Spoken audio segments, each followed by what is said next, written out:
आपन तेज सवारों आपे, तीनों लोग हाँकते कांपे। ये हनुमान चालीसा की वो लाइन है जो मेरे हिसाब से हनुमान जी को एकदम ऐप्ट तरीके से रिप्रेजेंट करती है। चाहे वो कोई भी इंसान हो, हनुमान जी का नाम बड़े ही आदर और सम्मान से लेता है वो। आज हम बात करेंगे हनुमान जी की ऐसी कहानियाँ जो बहुत कम लोगों को पता है।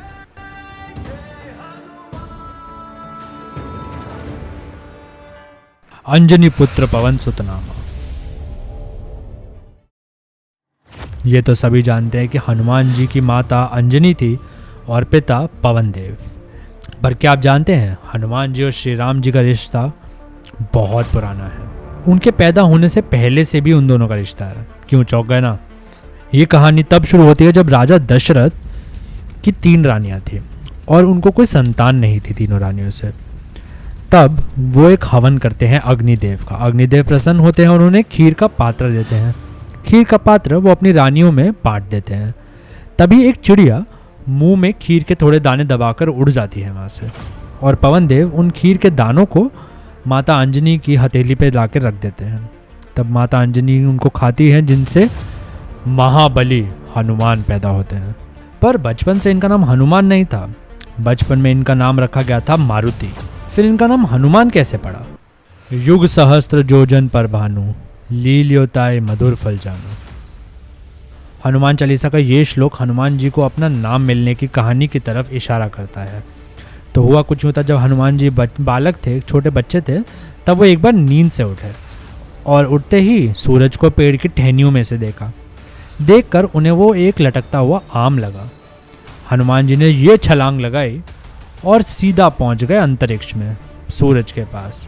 ये देखकर इंद्र घबरा गए और अपनी अज्ञानता में उन्होंने हनुमान जी के ऊपर अपना वज्र चला दिया और वो वज्र हनुमान जी की ठुड्डी पर लगा था और वो नीचे गिरे।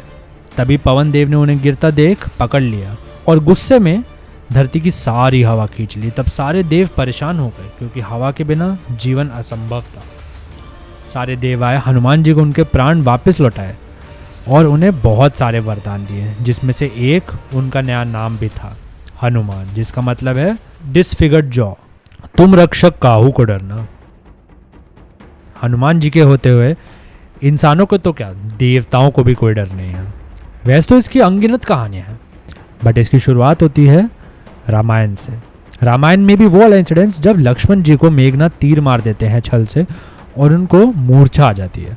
तब विभीषण तुरंत हनुमान जी को सुषेण वैद्य को लाने को कहते हैं लंका से। सुषेण वैद्य आते ही हनुमान जी को हिमालय से संजीवनी लाने को कहते हैं। हनुमान जी तभी के तभी छलांग लगाते हैं और 2500 किलोमीटर एक साइड, यानी 5000 किलोमीटर एक रात में ट्रैवल करते हैं, जिसमें वो संजीवनी पर्वत भी लेके आते हैं अपने साथ, जिससे लक्ष्मण जी की जान बचती है। हर ट्यूसडे सैटरडे को आपने हनुमान मंदिर के बाहर भीड़ तो देखी ही होगी। वो इसे इसलिए है ताकि संकट मोचन उनके भी सारे संकट हर सके। राम काज करने को आतुर। आपने हनुमान जी की सिंदूर वाली मूर्ति तो देखी ही होगी, पर हम उनको सिंदूर वाली मूर्ति के साथ ही क्यों पूछते हैं? तो एक बार वो माता सीता को सिंदूर लगाते हुए देखते हैं। तभी वो माता सीता से पूछते हैं, आप क्या कर रहे हो? तो माता सीता कहती है कि मैं श्री राम की लंबी उम्र के लिए अपने मांग में सिंदूर लगा रही हूँ। तब हनुमान जी दरबार में आते हैं, श्री राम के पूरा सिंदूर में लिपटे हुए। कहते हैं जब माता सीता का चुटकी भर सिंदूर उनकी उम्र को इतना लंबा रख सकता है, तो अगर वो पूरे शरीर पर मल लें तो श्री राम जी की उम्र तो बहुत लंबी हो जाएगी। राम दुआरे तुम रखवाले। जब श्री राम जी का समय धरती पर पूरा हो जाता है और उनका वैकुंठ जाने का समय आता है, तब डेथ उन तक पहुंच नहीं पा रही होती है, क्योंकि हनुमान जी उनके द्वार पे खड़े होते हैं और डेथ भी हनुमान जी से डरती है।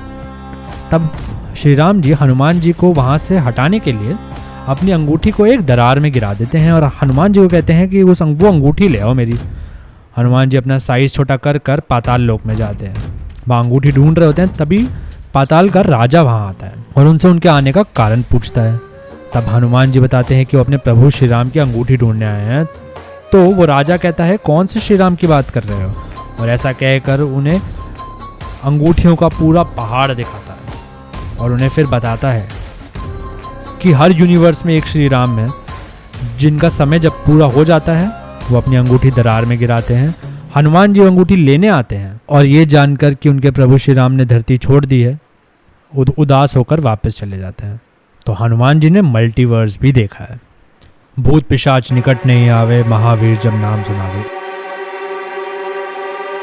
एक कहानी ऐसी भी है जहाँ पे हनुमान जी और भूत इन्वॉल्व हैं, क्योंकि हनुमान जी और भूतों का तो 36 का आंकड़ा है। भूतों का नाम आते ही सबसे पहले मुंह से हनुमान जी का नाम ही निकलता है। एक बार तुलसीदास जी एक पेड़ के नीचे पानी उड़ेल देते हैं, तभी एक भूत सामने आ जाता है जिसने वो पानी पी लिया होता है, और वो भूत कई सेंचुरी से प्यासा होता है। तो उसकी प्यास बुझा दी होती है तुलसीदास जी ने, तो वो तुलसीदास जी को वरदान मांगने हो जाता है। तुलसीदास जी कुछ देर सोचते हैं और अपने जिंदगी के लक्ष्य के बारे में उनसे पूछ लेते हैं कि वो प्रभु श्री राम से कैसे मिले।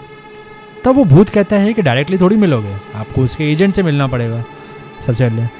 तुलसीदास जी सोचते हैं और कहते हैं आपका मतलब हनुमान जी, और जैसे ही हनुमान जी का नाम आता है भूत गायब। तुलसीदास जी अपना सर पीट लेते हैं कि भाई एक बंदा मिला, वो भी मैंने भगा दिया हनुमान जी का नाम लेके। तभी एक आवाज़ आती है, जिसे तुम ढूंढ रहे हो वो हरिद्वार के तट पर एक राम भजन होना है आज, वहाँ मिलेगा तुम्हें 5:30 बजे। सबसे पहले जो है समझ लेना वो है जिसे तुम ढूंढ रहे हो। तुलसीदास जी पहुँच गए, 5:30 का था तो 3:30 ही पहुँच गए, और वहाँ देख रहे हैं सबसे पहले वहाँ एक कोढ़ी आता है जो दूर वहाँ छपरे पे बैठ जाता है। पाठ शुरू होता है, कथा शुरू होती है, सिर्फ 2 ही जने रो रहे होते हैं, एक तुलसीदास जी और एक वो कोढ़ी। जैसे ही पाठ खत्म होता है तुलसीदास जी जाके उस कोढ़ी के पैरों में गिर जाते हैं। वो कहते हैं दूर, दिख नहीं रहा क्या रोग है मुझे। तुलसीदास जी मुस्कुरा के कहते हैं प्रभु यही रोग तो लेने आया हूँ राम नाम का, मुझे भी दे दो। तब हनुमान जी उन्हें अपना विराट रूप दिखाते हैं, उन्हें दर्शन देते हैं और उन्हें रामायण पूरी सुनाते हैं। कहते हैं उस दिन के बाद से हनुमान जी ने दिखना बंद कर दिया, वो दिखते नहीं हैं, अदृश्य रहते हैं। लेकिन तुलसीदास जी पहले इंसान नहीं थे जिन्होंने रामायण लिखी। तुलसीदास जी से पहले वाल्मीकि थे जिन्होंने रामायण लिखी, और वो रामायण लिखकर हनुमान जी के पास गए उन्हें दिखाने। वहाँ जाकर देखते हैं हनुमान जी ने अपनी रामायण लिखी हुई है। वो पढ़कर वाल्मीकि जी रोना शुरू हो जाते हैं।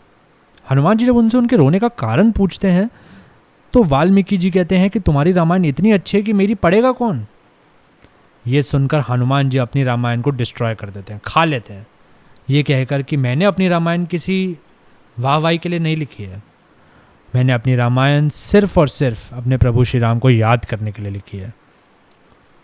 वैसे तो हनुमान जी सबके प्रिय हैं, बट अगर आप मुझसे पूछो मेरे हनुमान जी कौन है, तो मेरे लिए वो सेल्फलेस सेंट है, एक ऐसे ऋषि जिनको अपनी वाहवाही भी नहीं चाहिए, जो प्रभु श्री राम की भक्ति में ही पूरा टाइम लीन रहना चाहते हैं।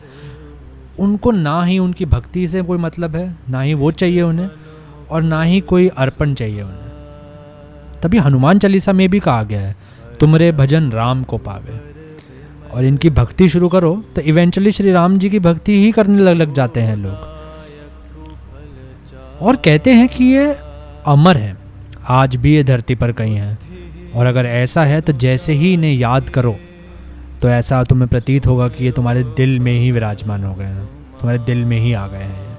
ये वीडियो मैंने अपनी पूजा के रूप में बनाई है। उम्मीद करता हूँ आपको ये वीडियो पसंद आई होगी। मिलते हैं अगली बार एक नई वीडियो के साथ, तब तक के लिए लाइक, सब्सक्राइब एंड शेयर कहानी का।